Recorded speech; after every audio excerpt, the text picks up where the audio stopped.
피로 말미암아 속량 곧 죄사함을 받았느니라. 아멘. 그리스도 안에서 통일이라는 제목으로 함께 말씀을 듣고자 합니다. 오늘 설교 본문 말씀은 1장 1절에서 14절까지지만 7절까지 보고 함께 상고하도록 하겠습니다. 에베소서를 기록한 저자는 사도 바울입니다. 그는 하나님의 뜻으로 인하여 사도가 되었다라고 본문에서 말씀하고 있습니다. 바울은 본래가 예수님을 믿는 사람이 아니었습니다. 그는 유대교를 맹신하는 사람이었고 아주 뛰어난 석학이었고 또 가말리엘 학파에서 수학을 하였고 유대인 중에 유대인이고 또 바리새인 중에 바리새인이고 로마 시민권을 가지고 있었던, 지금으로 말하자면 상위권 중에서도 최상위 클래스에 속하는 그런 삶을 살았던 사람이었습니다. 그는 베냐민 지파에 출생한 유대식 이름 사울의 이름은 이스라엘 첫 번째 왕의 이름이 사울이었고 그가 베냐민 출신이었기 때문에 사울이라는 이름이 또 있었을 수도 있습니다. 사울이라는 이름은 길동이라는 이름처럼 또한 유대 사회에서 흔한 이름이 사울이었습니다. 그는 12사도에 속한 사람은 아니었습니다. 그러나 그를 사도라 칭하는 이유는 예수님의 12제자는 살아계신 예수님과 동고동락하였듯이 그도 살아계신 예수님을 직접 만났기 때문입니다. 그는 다메섹에도 예수님을 믿는 자가 있다는 소식을 듣고 다메섹으로 가는 도중에 예수 그리스도를 만나게 되었습니다. 사울이 길을 가다가 다메섹에 거의 왔을 때쯤 하늘에서 소리가 나기를 사울아 사울아 내가 어찌하여 나를 박해하느냐, 나는 내가 박해하는 예수라 하면서 하늘에서 하나님의 소리를 그는 들었습니다. 그리고 그는 자신이 죄인임을 깨달았고 하나님께서 자신의 영혼을 구원하셨다는 것을 믿었고 또 유대교에 하나님이 살아계신 예수 그리스도라는 사실을 그는 믿게 되었습니다. 예수님이 유일한 구원자라는 사실 또한 그는 깨달았습니다. 그는 예수 믿는 사람을 잡아 옥에 가두는 일을 하였던 사람이었습니다. 그러나 그는 그런 모든 일을 다 포기하고 하나님을 전하는 사람으로 변화된 삶을 살았습니다. 이제 사도 바울은 그가 세운 교회의 성도들에게 말씀을 전합니다. 그는 감옥에 있었지만 자기가 기록한 편지들을 통해서 교회가 믿음에서 떠나 흔들리지 않고 믿음으로 바로 단단히 서기를 원하였습니다. 그리고 성도들이 하나님께 온 마음과 뜻을 다해 하나님을 섬겨서 형통한 복을 받기를 그는 간절히 원했습니다. 그는 감옥에 있었으면서도 오직 에베소 교회의 성도들 생각뿐이었습니다. 자신의 처지가 더 어려움에도 불구하고 더 이 에베소 교회 성도들을 더 사랑하는 마음이 그 마음 가운데 간절했습니다. 이것이 목자의 마음이 아닌가 싶습니다. 바울이 감옥에서 기록한 서신을 옥중서신이라고 합니다. 이 서신은 에베소서, 빌립보서, 골로새서, 빌레몬서가 해당합니다. 그리고 에베소서를 교회를 향하여 지금 자신의 처지가 더 비참한데 그는 오히려 더 성도들을 사랑하고 더 걱정하는 마음으로 이 편지를 기록하고 있는 것이죠. 당시 에베소는 소아시아의 수도였고 교통과 상업의 요충지였습니다. 그 도시는 매우 아름답고 문화가 발달된 도시였지만 문화가 발달됨에 따라 이 도시는 음란의 도시였습니다. 에베소에는 아데미 신전이 있었고 이곳에는 풍요와 다산을 상징하는 아데미 신상이 만들어져 있었습니다. 그리고 제사를 드리는 수많은 창녀들로 인하여 가정, 사회, 문화적으로 타락할 수밖에 없는 구조를 가지고 있었던 도시였습니다. 그리고 로마, 고린도, 안디옥, 알렉산드리아와 함께 로마 제국의 5대 도시 중에 규모가 큰 대도시 중에 하나였습니다. 또한 아시아 상업과 정치, 종교의 중심지였고 당시 인구가 25만 명 정도가 되었다고 합니다. 바울은 2차 전도 여행 중에 에베소를 처음 방문하였고 3차 전도 여행 때에는 거의 3년 동안 이 에베소에서 복음을 전했습니다. 그래서 다른 도시보다 사도 바울은 에베소를 더욱 사랑했고 또 이곳에서 많은 사역을 하였습니다. 바울은 지금 모든 성도들이 주 안에서 하나가 되기를 원하고 주 뜻 안에서 서로 사랑하고 용납하고 모든 것을 하나님의 뜻에 맡기라는 뜻을 가지고 이 편지를 기록하고 있습니다.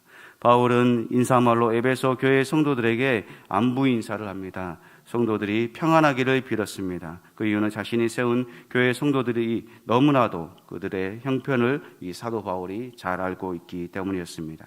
1절에 보면 하나님의 뜻으로 말미암아 그리스도 예수의 사도된 바울은 에베소에 있는 성도들과 그리스도 안에 있는 신실한 자들에게 편지하노니라고 말씀합니다. 사도 바울은 하나님은 사도 바울을 부르셨습니다. 하나님은 에베소 교회를 세우시기 위하여 바울을 부르셨고 바울을 통하여 그리스도의 교회가 세워졌습니다. 그리고 감옥에 있는 바울을 통하여 에베소 교회가 흔들리지 않고 더욱 확장하기를 원하셨습니다. 이것을 누구보다 바울 자신이 더 잘 알고 있었습니다. 바울은 에베소 교회의 신실한 자들, 즉 성도들과 예수 그리스도 안에 있는 자들에게 편지를 하였습니다. 이 말씀은 주를 위해 살아가는 자들, 박해와 고난이 있지만 담담히 모든 것을 예수님 때문에 참고 믿음으로 살아가는 자들을 위해서 한 말씀이었습니다. 우리는 성도들입니다. 우리는 예수 그리스도 안에 있는 사람들입니다. 하나님께서 우리를 거룩한 성도로 부르셨습니다. 그렇기에 우리는 예수 그리스도께서 우리의 허물과 죄를 용서하셨듯이 우리는 서로의 허물과 죄를 용서하고 또 용납해야 할 줄로 믿습니다. 사도 바울은 에베소 교회 성도들이 주 안에서 은혜와 평강이 있게 해달라고 그들을 향하여서 복을 빌었습니다. 2절 말씀 같이 보겠습니다. 시작. 하나님 우리 아버지와 주 예수 그리스도로부터 은혜와 평강이 너희에게 있을지어다. 아멘. 사도 바울은 에베소 교회에게 지금 본인은 감옥에 있으면서도 은혜와 평강이 너희에게 있기를 원한다라고 간절하게 말을 하고 있습니다. 바울은 성도들에게 평안이 있기를 원했습니다. 이 평강은 예수 그리스도께서 십자가에서 죽으심으로 하나님과 사람 사이에 이루어 놓으신 이 평화, 화평한 관계를 말을 하고 있습니다. 요한복음 14장 27절에 보면 평안을 너에게 끼치노니 곧 나의 평안을 너에게 주노라. 내가 너에게 주는 것은 세상이 주는 것과 같지 아니하니라. 너희는 마음에 근심도 말고 두려워하지도 말라라고 말씀하고 있습니다. 사도 바울께서 말씀하시는 이 평강은 무엇이냐? 바로 에이레네, 바로 샬롬을 말을 하고 있습니다. 유대인들은 처음 만날 때 이렇게 인사했기 때문에 사도 바울도 평강이 있기를 원한다라고 인사한 것입니다. 이방인들은 카리스, 곧 은혜가 있기를 빌었습니다. 바울은 은혜와 평강이라는 단어를 사용하면서 이 에베소 교회 안에 있는 이방인들과 유대인들의 인사 방법으로 이 성도들에게 인사를 하고 있는 것을 알 수가 있습니다. 바울은 어떤 말을 할 때 상대방이 원하는 방법으로 말을 맞추는 것은 그 사람을 배려하고 또 사랑하기 때문에 또 이 상대를 생각해서 에이레네 또 카리스라는 방법을 사용해서 은혜와 평강이라는 단어를 사용하면서 이 성도들에게 안부를 전하고 있습니다. 세상에 완전한 사람은 없습니다. 우리가 처음에 누구든지 좌충우돌하고 다 부딪힐 수 있습니다. 그러나 같은 일을 계속적으로 반복하고 숙달이 되고 연마가 되어지면 같은 실수를 계속해서 되풀이하지 않고 앞으로처럼 아주 잘하게 되어져 있습니다. 바울은 지금 어린 믿음을 가진 에베소 교회 성도들이 주 안에서 믿음으로 하나가 되어지고 숙달되어 서로 연합하기를 원하고 있습니다. 우리 교회는 서로 연합되어야 될 줄로 믿습니다. 우리 성도는 이제 한 목표를 가지고 연합되어서 오직 주를 향하여서 오직 한 목표를 가지고 나아가야 할 줄로 믿습니다. 왜 그래야 할까요? 교회는 그리스도의 몸이기 때문입니다. 우리의 몸 중에 어디 한 군데만 아파도 우리는 몸을 꼼짝할 수가 없습니다. 우리의 몸의 기관 중에 어느 한 장기라도 아프면 우리는 병원에 가야 하고 또 치료해야 하고 수술해야 하는 그런 상황도 생기기도 합니다. 이렇게 몸이 하나이듯이 우리 교회 공동체도 우리 모든 구성원들도 다 하나라는 사실을 우리는 기억해야 할 것입니다. 그렇습니다. 우리가 오늘 본문을 통해서 생각해 보아야 세 가지 교훈을 받도록 하겠습니다. 첫 번째로는 우리는 예수 그리스도 안에서 하나임을 생각해야 합니다. 3절에 같이 봅니다. 시작. 찬송하리로다 하나님 곧 우리 주 예수 그리스도의 아버지께서 그리스도 안에서 하늘에 속한 모든 신령한 복을 우리에게 주시되. 아멘. 우리는 한 몸 이룬 한 공동체입니다. 우리는 서로가 모습이 다르고 성격이 다르고 생각이 다르고 그래도 우리는 하나입니다. 성령이 하나이기 때문에 우리도 하나입니다. 우리는 믿음의 사람입니다. 그것은 내 뜻대로 행동하거나 말하거나 하지 않고 주님의 뜻대로 하기로 다짐하고 결단하고 행동하겠다고 하나님께 우리의 지, 정, 의를 다 내놓은 사람들인 줄로 믿습니다. 그러므로 우리는 하늘에 속한 자로서 하나님께서 예수 그리스도를 통해서 우리에게 신령한 복을 주셨음을 알아야 합니다. 그 신령한 복은 바로 무엇입니까? 성령님입니다. 바로 믿음입니다. 예수 그리스도의 십자가 사건으로 말미암아 내가 구원함을 받았다는 것입니다. 우리는 그리스도를 통하여 구원함을 받은 사람들입니다. 그러나 우리는 죽을 수밖에 없는 죄인들이었습니다. 그러나 그 죄를 예수 그리스도께서 친히 담당해 주시는 말미암아 우리는 하늘에 속한 신령한 복의 사람이 되었습니다. 우리의 힘과 능력으로 된 것이 아니라 전능하신 하나님의 힘과 능력으로 우리가 그렇게 변화되어졌다는 것을 우리는 알고 있고 또 믿어야 하겠습니다.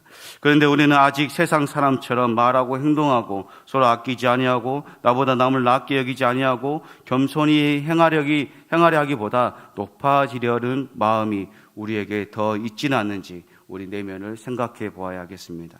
사도 바울은 이러한 에베소 교회 성도들에게 예수 그리스도께서 우리를 위하여 십자가에서 죽으신 것은 우리를 그리스도 안에서 하나 되게 하시고 통일되게 하려 하시기 때문이다라고 말씀하고 있습니다.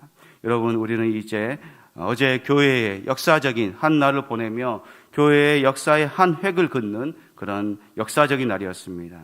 한 교회가 2대에 걸쳐 담임 목사가 원로 목사가 되고 위임 목사를 모신다는 것은 교회에도 영광이고 성도들에게는 큰 은혜와 복이며 한 개인에게는 하나님의 양무리를 위임받아 사명을 감당하는 것이고 하나님께서 충성된 종으로 맹약하는 그런 날이었습니다. 하나님께서는 이렇게 평안하게 아름답고 훌륭하게 또 멋지게 목회의 이양을 하고 신앙을 계승한 우리 교회를 하나님께서 기뻐하실 줄로 믿습니다. 그러나 우리가 조심해야 될 것은 더욱더 위임받으신 목사님을 위시하여 우리가 하나가 되어 또 믿음으로 나아가기를 힘써야 할 줄로 믿습니다. 에베소서 4장 23절에서 24절에 이렇게 말씀합니다. 같이 읽습니다. 시작. 오직 너희의 심령이 새롭게 되어 하나님을 따라 의와 진리의 거룩함으로 지으심을 받은 새 사람을 입으라. 아멘. 그렇습니다. 우리의 심령은 새롭게 되어야 합니다. 우리 교회가 새롭게 시작하듯이 우리의 마음과 생각과 뜻도 정신도 예수 그리스도로 하나가 되어지고 우리는 새롭게 되어야 합니다. 그것은 무엇입니까? 내 자신을 내려놓고 다른 성도들을 중심으로 또 양보하고 배려하고 우리가 좋은 말과 행동과 생각으로 서로 아껴주고 먼저 자신을 내려놓고 그를 위해서 십자가에서 희생하신 예수 그리스도의 정신을 따라 우리가 신앙생활하는 것입니다. 우리가 하나가 되어야 할 이유는 하나님께서 분열되거나 나뉘어지는 것을 하나님께서는 싫어하시기 때문입니다. 하나님께서는 모든 공동체가 한 목표를 가지고 한 몸 이룬 단일 공동체로 오직 예수 그리스도를 믿는 신앙과 믿음과 사상으로 하나로 오직 주를 위하여 살아가는 공동체를 기뻐하십니다. 우리가 그리스도의 마음으로 하나가 되어지고 신앙생활을 한다는 것은 예수 그리스도께서 죽기까지 겸손하셨듯이 더욱 주를 사랑하는 마음으로 우리는 선한 방향으로 살아가는 것입니다. 그러므로 그리스도 안에서 믿음으로 선한 말과 행함으로 살아가는 성도님들이 되시기를 바랍니다. 두 번째로는 우리가 하나가 되어야 할 이유는 거룩하고 우리가 흠이 없게 하시기 위함인 줄로 믿습니다. 4절에서 5절 같이 읽습니다. 시작. 곧 창세전에 그리스도 안에서 우리를 택하사 우리로 사랑 안에서 그 앞에 거룩하고 흠이 없게 하시려고 그 기쁘신 뜻대로 우리를 예정하사 예수 그리스도로 말미암아 자기의 아들들이 되게 하셨으니. 아멘. 사도 바울께서는 예수 그리스도께서 또 에베소 교인들이 주 안에서 거룩하고 흠이 없기를 원하였습니다. 하나님께서는 아브라함을 통해서 열방들이 복을 받고 이스라엘의 선택이 자기 마음대로 하게 하는 데 있는 것이 아니라 열방이 복을 받도록 하기 위해서 하나님께서는 먼저 아브라함을 선택하셨습니다. 이 선택한 것은 하나님의 특권이었습니다. 이와 마찬가지로 그리스도인도 하나님으로부터 선택함을 받았다는 특별한 생각을 가지고 우리는 세상 가운데 살아가야 합니다. 하나님께서는 우리를 하나님의 백성으로 또 하나님 나라의 대사로 우리를 이 세상에 부르셨습니다. 우리는 하나님의 자녀임을, 우리는 자긍심을 가져야 할 줄로 믿습니다. 하나님은 우리를 하나님의 은혜로 선택하셨습니다. 우리가 하나님께 선택되었다는 것은 그리스도께 속했다는 것을 말씀해 주고 있습니다. 하나님이 그들을 자신의 백성이 되도록 계획하신 것은 그리스도 안에서 그리스도로 말미암아 완성되어졌습니다. 갈라디아서 3장에서 사도 바울께서는 그리스도를 어떤 의미에서 이스라엘의 선택을 성취하시는 분으로 보았습니다.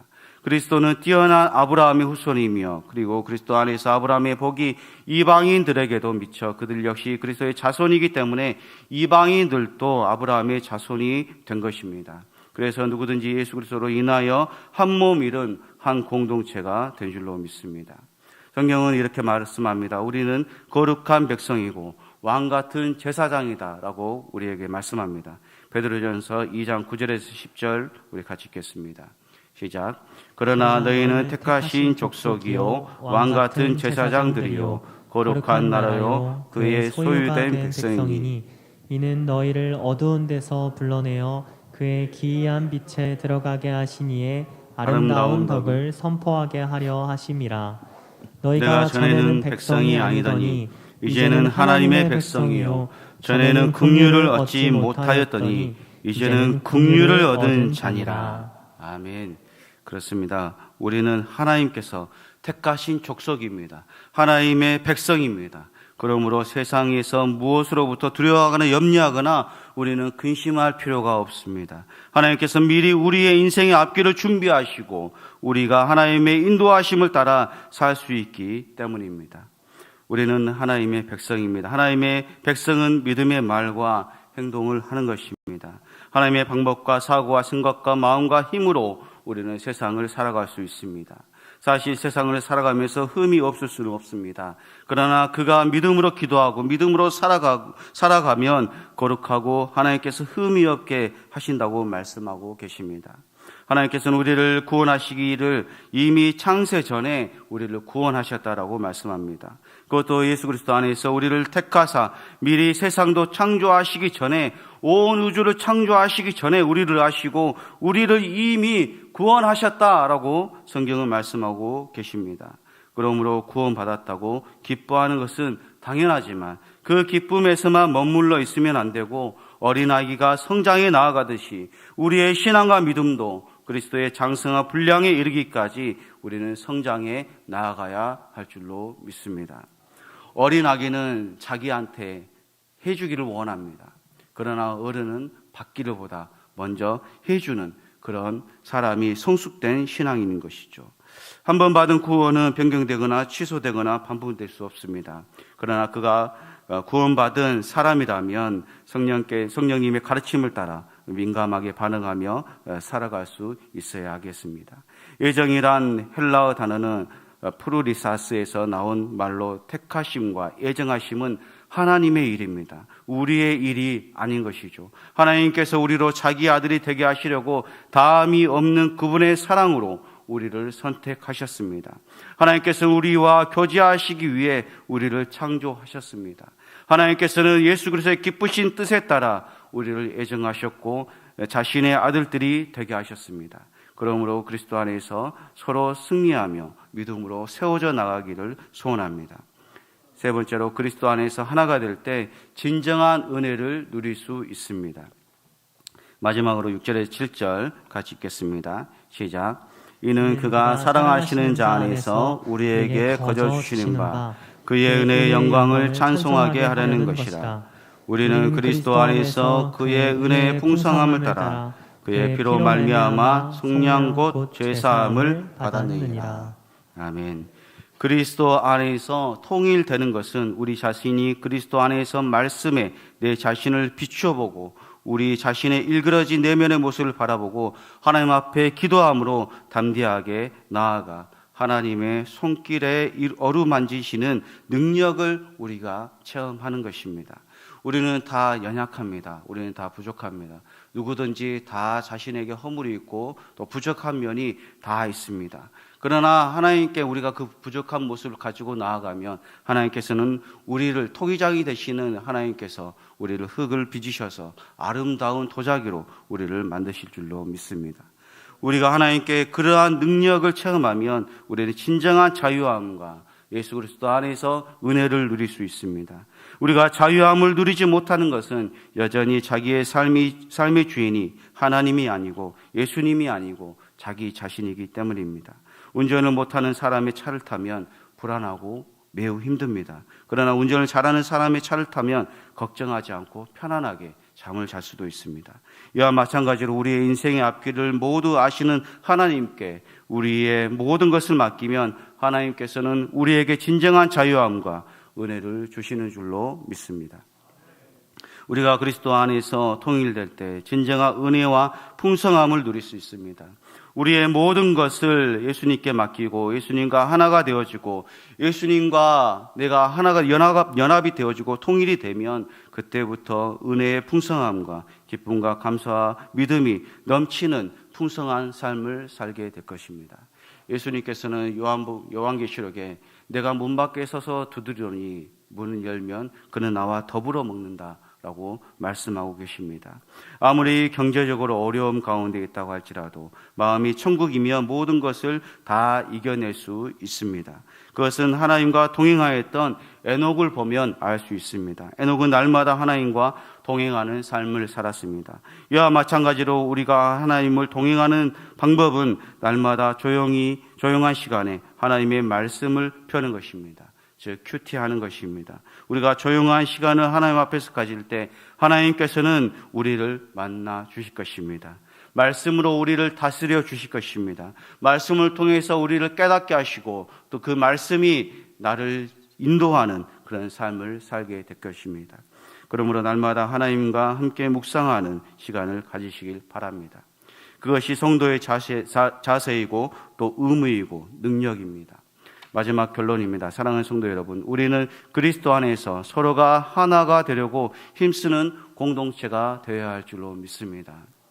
우리는 예수 그리스도께서 교회를 섬기셨듯이 서로를 섬기고 또 믿음으로 하나가 되기를 힘쓰고 더욱더 예수 그리스도 안에서 한 몸 이룬 한 공동체가 되기를 더욱더 힘써야 할 줄로 믿습니다. 우리가 그리스도와 하나가 될 때 악한 모든 영들이 떠나가고 온전한 믿음의 복된 공동체로 우리는 세워져 나아갈 수 있을 것입니다. 악한 마귀 사단은 작은 시험을 가지고 공동체를 무너뜨리려고 합니다. 댐에 작은 균열이 가면 그 균열 때문에 댐은 무너지게 되어져 있습니다. 그러나 균열이 없는 댐은 100년이 가고 200년도 갈 수 있습니다. 이와 마찬가지로 우리의 연약한 모습, 우리 공동체의 연약한 모습을 가지고 사단은 호시탐탐 우리 공동체를 노리고 있습니다. 그러므로 더욱더 우리가 주 안에서 믿음으로 하나가 되고 악한 마귀 사단이 우리의 공동체를 공격하지 못하도록 우리는 더욱더 경건에 힘쓰고 또 하나가 되기를 힘쓰는 그런 성도 우리 공동체가 되기를 우리 수원 북부교회 성도님이 되시기를 주님의 이름으로 소원합니다. 우리 두 가지 기도 제목 가지고 기도하겠습니다. 첫 번째로 주님의 거룩한 백성이 되게 하옵소서, 두 번째로 그리스도 안에서 하나가 되게 하옵소서. 이 두 가지 기도 제목 가지고 우리